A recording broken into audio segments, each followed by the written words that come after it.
Sekali lagi, Shalom. Shalom. Selamat kita berjumpa dalam ibadah penguburan Mama Yohalinda pada siang hari ini. Bapak Ibu sidang penghiburan yang saya kasihi dalam Tuhan kita Yesus Kristus, tema yang akan kita renungkan bersama pada siang hari ini adalah damai dalam peristirahatan orang benar.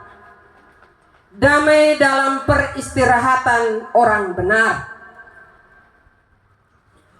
Bapak Mama, hari ini kita berkumpul bukan hanya untuk mengantar kepergian seorang yang kita kasihi, tapi juga untuk merenungkan firman yang memberi penghiburan, kekuatan, dan pengharapan di tengah duka yang mendalam. Dalam saat kehilangan ini Bapak Mama, sekali lagi firman Tuhan dari kitab Yesaya 57 ayat 1 dan ayat yang kedua menjadi sumber kekuatan bagi kita semua, terutama anak-anak dan juga semua keluarga. Bapak Mama, sedikit saya memberi gambaran tentang Yesaya pasal 57. Yesaya pasal 57 ini Bapak Mama ditulis di saat bangsa Israel kembali dari Yerusalem. Ketika kembali ke Yerusalem, ketika mereka ada dalam pembuangan, mereka kembali ke Yerusalem. Tetapi mereka masih hidup dalam keadaan rohani yang jauh dari kehendak Allah. Mereka masih hidup dalam kemerosotan moral dan spiritual. Para pemimpin masih juga ada yang tidak takut kepada Allah. Bahkan bangsa Israel selalu mendapat perlindungan, penyertaan, tetapi juga dalam hati mereka masih kecewa. Karena pengharapan akan pemulihan total, mereka merasa bahwa belum terpenuhi dalam kehidupan mereka. Sehingga lahirlah kebenaran firman Tuhan ini sekali lagi merupakan sebuah kritik terhadap penyembahan berhala. Tetapi juga di dalamnya ada janji pemulihan dan damai sejahtera bagi yang bertobat dan hidup dalam kerendahan hati. Bapak Mama, saudara-saudara yang saya kasihi dalam Tuhan kita Yesus Kristus, firman ini juga punya tujuan, yaitu merupakan sebuah teguran terhadap masyarakat yang buta secara rohani. Ketika orang benar meninggal, kita tidak memahami bahwa kematian mereka adalah pengangkatan dari penderitaan dunia dan suatu bentuk kasih karunia Allah untuk melindungi mereka dari kejahatan dan murka yang akan datang. Nah, ini dia punya letak masalahnya. Kenapa saya bilang letak masalahnya Bapak Mama? Karena dalam menjalani hidup ini ketika orang-orang yang kita kasih meninggal, kita susah dan banyak hal yang kita salahkan. Padahal ketika kita kembali memahami kebenaran firman Tuhan, kadang fokus kita kepada hal-hal dunia ini saja. Contoh, misalnya kita hanya ingat Dia punya baik untuk kita, bangun pagi, masak, menyapa, dan seterusnya.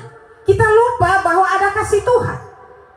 Sehingga kita banyak marah kepada Tuhan, kita banyak marah kepada orang-orang yang ada di sekitar kita, dan banyak kita saling menyalahkan. Padahal kita kembali kepada kebenaran firman Tuhan tadi Bapak Mama. Ketika bangsa Israel ada dalam tekanan yang besar, karena walaupun mereka sudah dididik di tempat pembuangan, mereka masih kembali dengan perilaku hidup yang belum tahu berubah-berubah. Nah Bapak Mama, kita bayangkan di tengah tekanan itu bukan semua orang jahat, tidak. Ada orang-orang baik, ada orang-orang benar. Nah ketika ada orang-orang benar, orang-orang baik di tengah-tengah lingkungan yang demikian, betapa sakitnya. Dan orang tidak pusing, orang benar lu mau mati di situ. Mereka tidak pusing itu.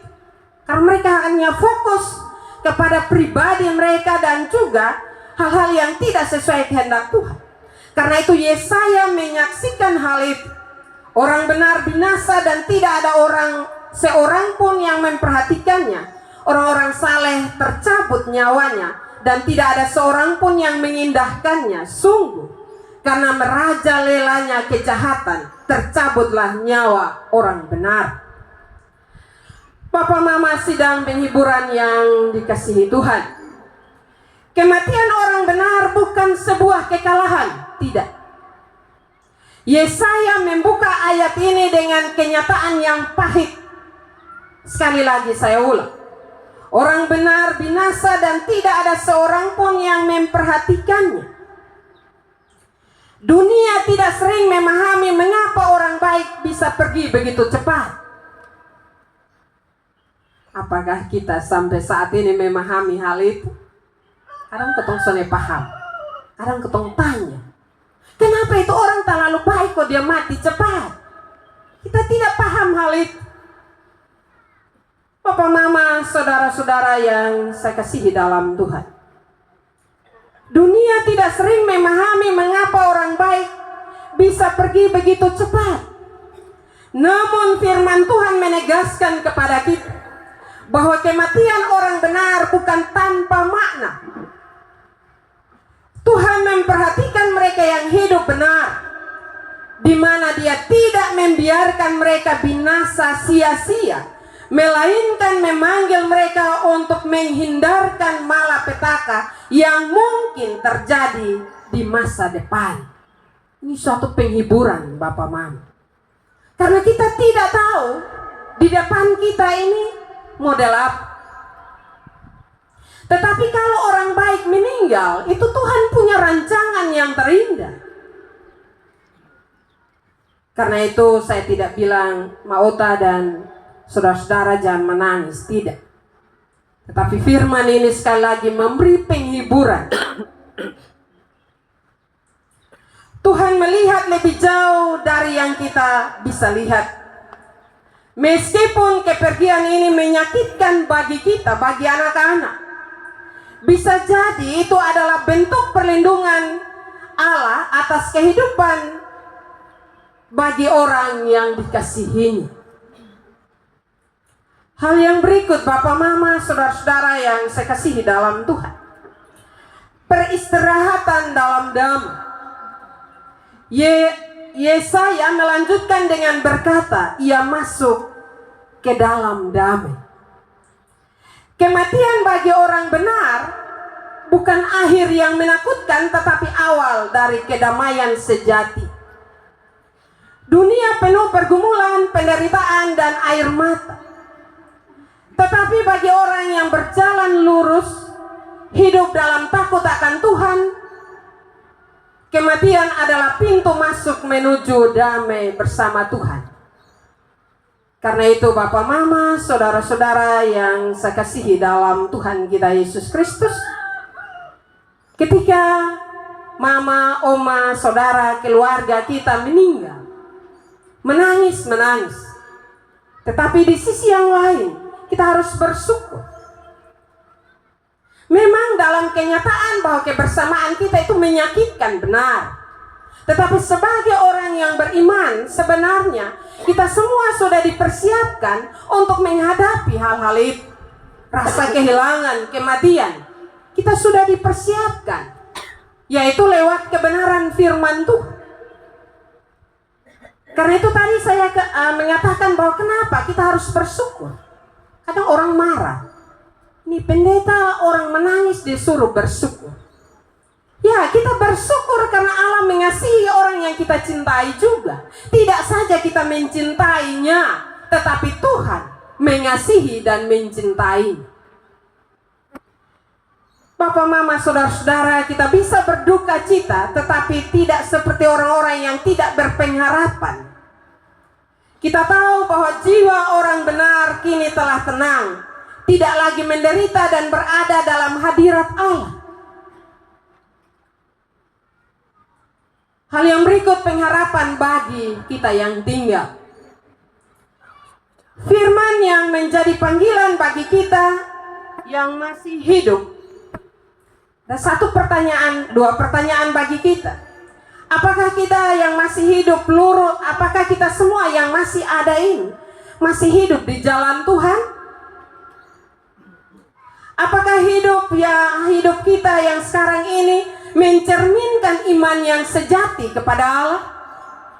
Dua pertanyaan itu mari kita semua yang masih hidup ini renungkan itu.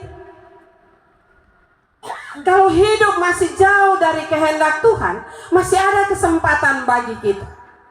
Marilah kita hidup sesuai dengan kehendak Tuhan, sehingga kita tidak hidup seperti orang-orang yang tidak mengenal kebenaran.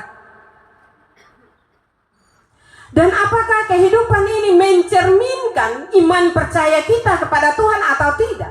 Atau hanya kita bilang bahwa kita orang beriman, tetapi hidup kita, perilaku kita tidak mencerminkan bahwa Tuhan Yesus ada dalam kehidupan kita.